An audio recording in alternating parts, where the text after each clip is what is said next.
What is going on, everybody? Welcome back to the channel. My name is McCue, and here we talk about marathon training and everything that entails. Today, we are talking about the New York City Marathon, my experience traveling the Expo and the race itself, how it went for me. And then I thought we would talk a little bit about So what I actually said there is I'm going to tell you about some of the stuff I got and then overall valuation of the experience. But after recording all of that, it was like 25 minutes of footage, and I'm gonna break it up into multiple videos. So bear with me. This is going to be my race experience. Don't listen to this guy. I'll skip ahead a little bit so you can actually get to the good part. So before we get into things, please consider liking and subscribing to the channel. If this is your first video, hopefully you make it to the end and you can decide for yourself if you want to stick around. But with that out of the way, let's get into my New York City recap. So I traveled on a Saturday morning. I flew in from North Carolina, flew into JFK. It took me about 45 minutes to get to the hotel from there. Then we went to the Expo. The Expo was a large, really cool at the Javits. I could be totally brutalizing that. At the Javits Center on the western side of Manhattan. We picked a good spot for the hotel, so it was an easy trip over there. The Expo itself was really cool. You know, it's my first big race. So you walk in and there's kind of a bunch of non-New Balance, you know, pop-up stores. They were pretty cool. I didn't spend too much time there because it was pretty salesy and they were kind of approaching you and I'm just like, nah, no thank you. But the New Balance section was really cool. I mean, you had to go in, you had to pick up your bib, and you got this shirt. I love the race shirt, but we're gonna talk about that more. So you got your bib, you got your shirt, and then you were kind of like corralled into the shopping area with all of the branded New Balance specific gear for the New York City Marathon. I don't know if I'm ever gonna do the New York City Marathon again, so I was very excited to get my hands on some gear that, you know, I'll be able to run in and I'll be able to wear out. And yeah, for the times I go back to New York City, if for anything other than running, I get to wear my, like a jacket or something that says, you know, I ran the 50th New York City Marathon, which is pretty darn cool. Moving on from the Expo, I was really trying to just recover. I had been up traveling since about 4 a.m. that Saturday, that day. After the Expo, we went back to the hotel, chilled for a little bit. Sleeping the night before, can't do it. No one can. If you can, you're like Alex Honnold and your heart rate is resting at like 33 beats per minute. But yeah, so like, you know, we tried to go to bed at a good time. I knew I was gonna be up really early, but I slept maybe 30 minutes for every hour. Again, I was up at about 4:50, made a cup of coffee, ate a little bit of an Amy's non-dairy burrito. Those things are fantastic. And they, combined with a cup of coffee on a race day morning, is the perfect thing to get some nutrients while also getting everything that might still be left in your intestines out the exit door. I'll say that. Which was really crucial. You know, it's race day. You don't want to be out on, you know, a marathon course and be like, oh, I gotta poop. I made the 6:15 bus from Midtown all the way down to Staten Island. I've heard there's some hype around the ferry and it seems to be an experience, but I would definitely say that the bus was super easy. Pro tip here, if you are really concerned with the wait before the race, I ended up just kind of hanging out, curling up in a ball and not having too bad of a time. It was a beautiful morning, but if it's a rainy morning and you know your goal pace is 10:45 per mile, but putting in 10:30 per mile could bump you up 40 minutes on your start time, probably should do that, especially if you've got bad weather. But moving on to the race, that's why we're here. That is the money. The race itself, what can I say? The first mile or two were just like, you know, unbelievable. You're like, I finally started running. Everything's fresh. Everything's so exciting. You cross the Verrazanos Bridge and you're into, I think, Brooklyn. Come on, Kyle, you just ran it. And like, boom, you're like, okay, we're going here. We're getting into things. But probably by miles 2 to 3 is when I was starting to feel the quads a little bit, and knowing how long a marathon is, I've done a handful now. That's when I was like, okay, cool. We're gonna let off a bit. We're gonna make this body last 26.2 because, you know, I don't want to burn up too soon.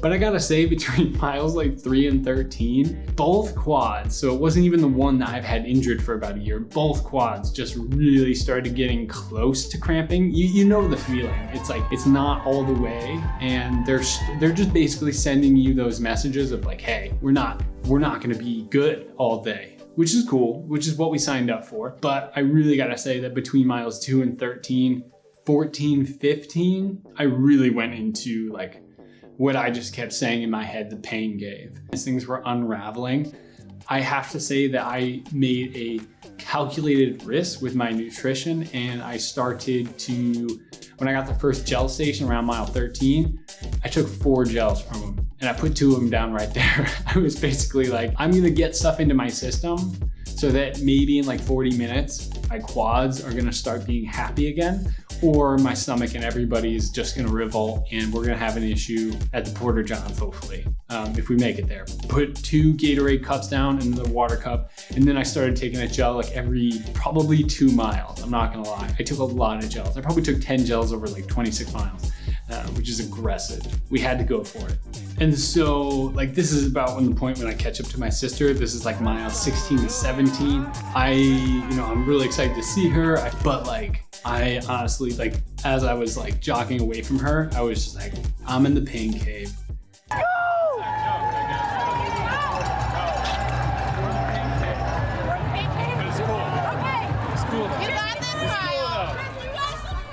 It's okay. It's okay.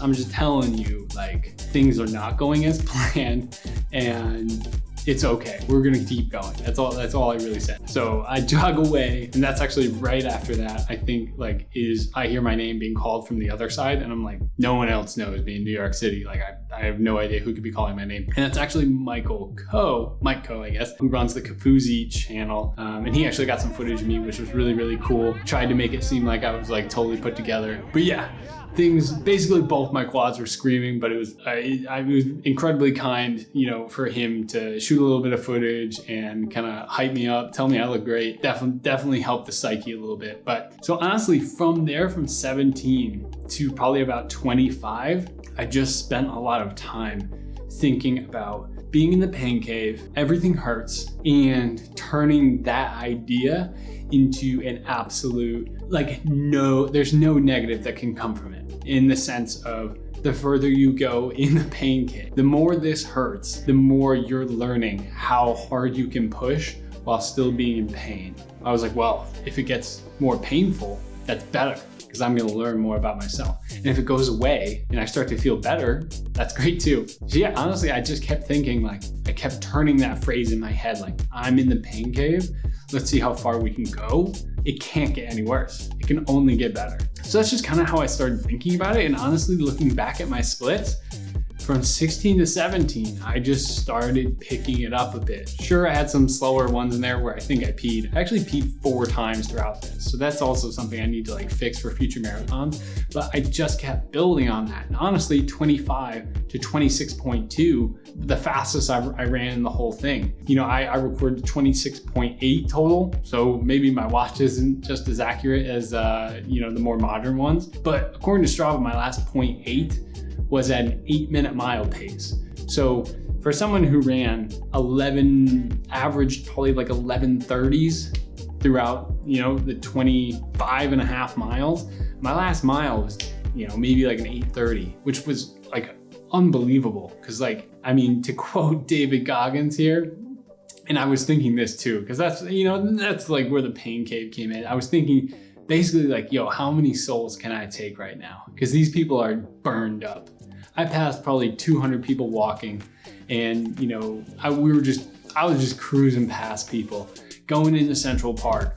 Energy was high, quads were screaming, but like there was literally no option for me other than continue pushing, as much as you can. You trained so much for this, and you had to just push into 26.2. So finished hella strong, and like at that point, it's like you cross the finish line. There was an amazing sunset behind us. You walk a little bit, you get your medal, over the moon. Your legs are still like in shock. So I kept walking, I got my medal. I walked completely by the clear bag station where you get like some nutrition and a mask. And then I got my poncho, and the person that gave me the poncho was like, hey, like you can go back and get like, some like nutrition, like pretzels, water. So yeah, I went back, got the bag, exited on the west side of the park, Unfortunately, I was like south of the park. I mean, that's not unfortunate. The unfortunate part is that they were basically making us continue on west. So I had to walk about 2 blocks west, and then I had to walk probably like 4 or 5 blocks south, and then like another